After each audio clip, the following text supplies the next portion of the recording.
Welcome to Samba Samba. Enjoy the video. You start by getting your Shopee affiliate account approved and confirming your payout details.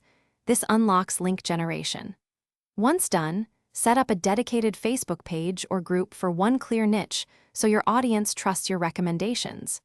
Then generate affiliate links for 5 high-converting products and add unique tracking codes. This lets you measure what works right away. Make sure your page has clear contact info and a short pinned post explaining offers so visitors know you're an affiliate. You now craft content that converts. Mix single-image posts, carousels, and short videos that demo the product. Demonstrate benefits, not features.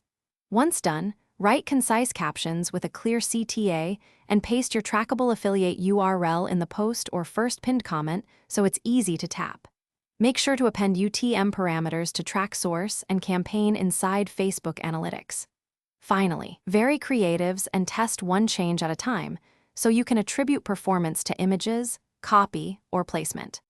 You finish by publishing regularly and boosting posts that already get organic traction. Allocate small daily budgets to validate interest quickly. Once boosted, monitor clicks, conversion rate, and real earnings so you can scale what works and pause losers within a week. If performance stalls, check for common issues: broken redirects, privacy settings blocking tracking pixels, or expired affiliate links. If you find tracking blocked, instruct followers to use the link in bio or enable link click to ensure proper attribution and payouts. Thanks for watching. Consider subscribing if we helped you.